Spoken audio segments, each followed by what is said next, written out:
দিঘুলিয়ায় রাস্তা নির্মাণে নিম্নমানের ইট ব্যবহার, এলাকাবাসীর চাপে কাজ বন্ধ।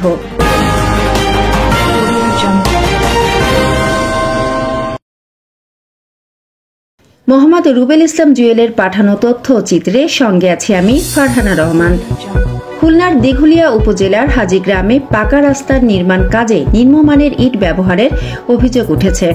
উপজেলার সেনহাটি ইউনিয়নের ২ নং ওয়ার্ডের হাজীগ্রামে এলজিইডির অর্থায়নে ৭৬৫ মিটার রাস্তার কাজে ৩ নম্বর ইট ব্যবহার করা হচ্ছে বলে অভিযোগ তুলেছেন এলাকাবাসী। সুপ্রিয় দর্শক, এই মুহূর্তে আমরা অবস্থান করছি খুলনা জেলার দিঘুলিয়া উপজেলাধীন সেনহাটি ইউনিয়নের হাজীগ্রাম ২ নম্বর ওয়ার্ড এলাকায়। আপনারা জানেন যে হাজীগ্রাম পোলের বাজার থেকে শুরু করে মোল্লাবাড়ি পর্যন্ত একটি সড়কের কাজ চলতেছে, চলমান। তো দেখতে পাচ্ছি এই সড়কে আমরা সরজমিনে এখানে এসে দেখতে পারলাম যে এখানকার যে ইটের যে মান, এ মান খুবই খারাপ। একেবারে নিম্নমানের ইট দিয়ে এখানে কাজ করার চেষ্টা করতেছে দায়িত্বরত ঠিকাদার। ৯.৬৭ ফুট চওড়া এ রাস্তায় নিম্নমানের নির্মাণ সামগ্রী ব্যবহার করায় স্থানীয়দের মধ্যে চরম ক্ষোভের সৃষ্টি হয়েছে।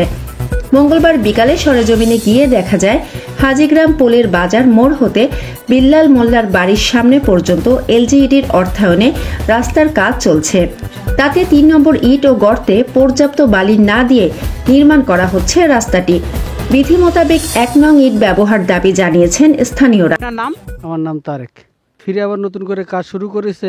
এখানে ইটের মান এত খারাপ যে ধারণার বাইরে। ৩ নম্বরের ঊর্ধ্বে যদি কিছু থেকে থাকে তাহলে তো সেই ধরনের ইট ব্যবহার করতেছে। আর এর আগে জলদিঘি বলেন, আপনারা গোড়ের ইট বলেন, পুরো একদম ২ নম্বর থেকে ২.৫-৩ নম্বর সমস্ত ইট এখানে ব্যবহার করা হয়েছে।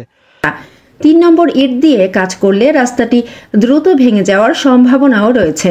শুনলাম যে এখানকার লোকজন বিগত ২-৩ দিন আগে এই ইটের মান খারাপ হয় কাজ বন্ধ করে দিয়েছে, এটা কতটুকু সত্য? এটা সত্য কথা। আমি নিজেতে কাজ বন্ধ করে দিয়েছিলাম। ওনাদের কাছে শিটুল চাইছি, কিন্তু ওনারা শিটুল দেখায় না। ওনারা আসলে একটা হচ্ছে বুয়া, মানে যা কোনো ভাষা প্রকাশ করা যায় না। এই কন্ট্রাক্টর এত বড় খারাপ লোক।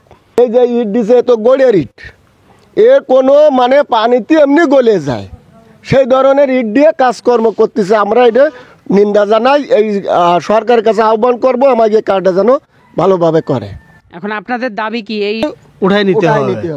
আমাদের আহ্বান এটা, জোরদার আহ্বান। এই ইটগুলা যে ইটগুলো বসাইছে বা কুয়াগুলো ঢালাই করে ফেলে দিছে, এগুলো অবশ্যই উঠাই নিতে হবে। কোনো জায়গায় ৩ নম্বর ইট গইলিয়ে গেছে। আরে আল্লাহ, এই হবে নাই কাজ। আমার নাম আসিফ, আমি কার্য সহকারী এলজিডি দিঘুলিয়া।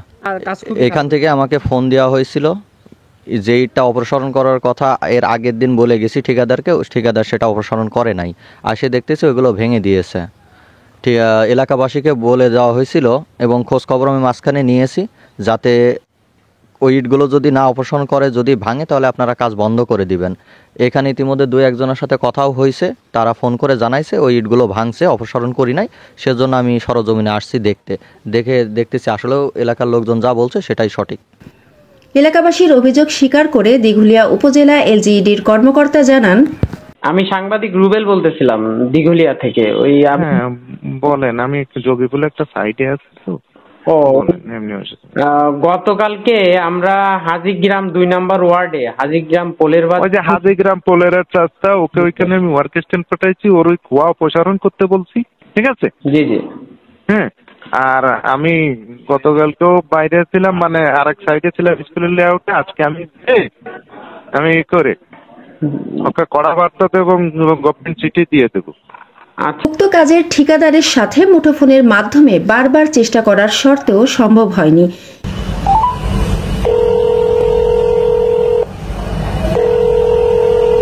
এ বিষয়ে উপজেলা প্রকৌশলী আবু তারেক সাইফুল কামাল এক প্রতিবেদনে বলেন, শিডিউলে যা আছে তার ব্যতিক্রম করার সুযোগ নেই। তারপরও বিষয়টি জরুরি ভিত্তিতে তদন্ত করে দেখা হচ্ছে, কোনো অনিয়ম পেলে ব্যবস্থা নেওয়া হবে।